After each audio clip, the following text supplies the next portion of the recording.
There's something wrong with the mic down there, Miss Logie. But I call the honourable member, Jan Logie. Tēnā koe, Miss. Tēnā koe, Mr Speaker. The Green Party will at this stage be opposing this bill, though we are interested in the conversation that happens, and I'm happy to take a brief call on the bill at this stage. So, as previously stated, I will restate the purported goals of this bill, which are to reduce unnecessary parole hearings for offenders who don't acknowledge offending and have made little or no effort at rehabilitation. The mechanisms that we're being told will encourage them in rehabilitation will be by increasing the maximum time between hearings from 12 months to 2 years, and increasing the maximum time between hearings from 3 years to 5 years for those offenders who are serving sentences of 10 years or more, and aligning hearings with the completion of core activities and goals to reduce that offending. There are several points that we'd like to raise briefly in relation to this bill. We are yet to see any evidence, and have had a briefing from officials on the bill, but are still yet to see any evidence that this is going to make a difference or increase people's chance of genuine rehabilitation.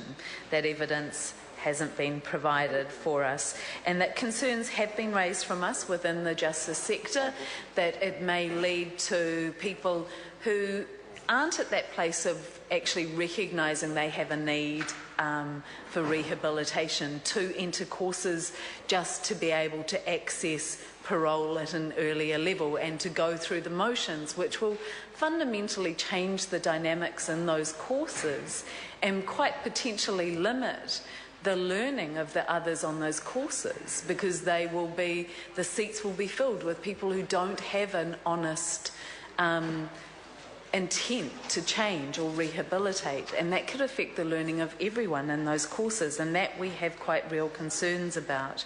Also that the courses aren't actually necessarily available to everyone, that there's a significant number of inmates who are illiterate, and a significant number of rehabilitation programs that require reading ability.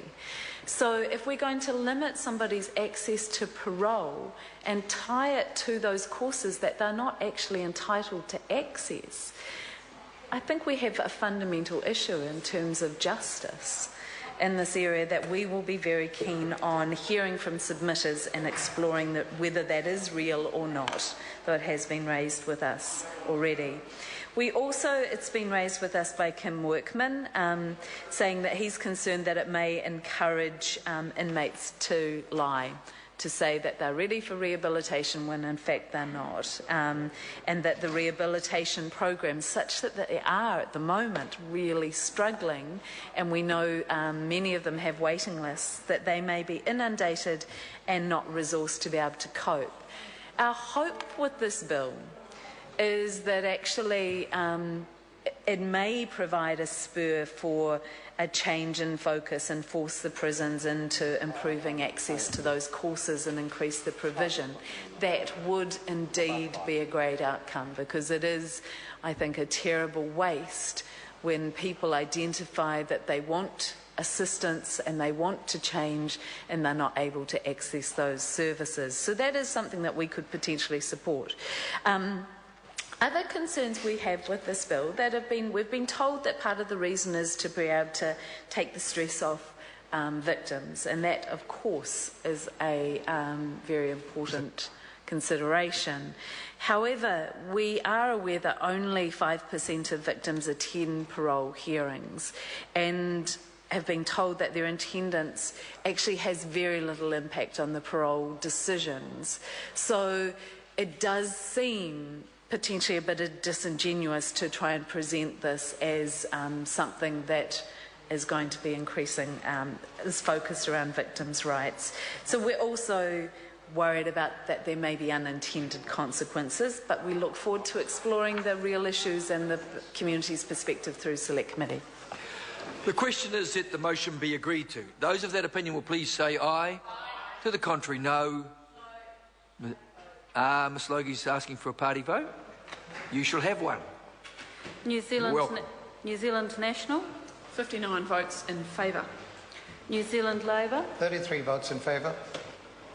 Green Party. 13 votes opposed. New Zealand First. 7 votes in favour. Māori Party. 3 votes in favour. Mana. 1 vote opposed. Act New Zealand. 1 vote in favour. United Future. 1 vote in favour. Brendan Horan. 1 vote opposed. Any other votes?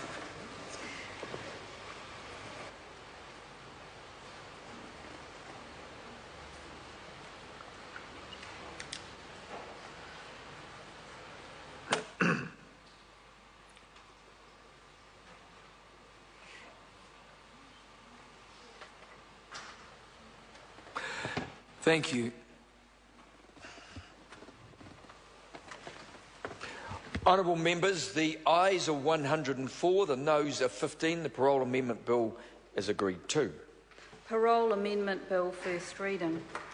The question is that the Parole Amendment Bill be considered by the Law and Order Committee.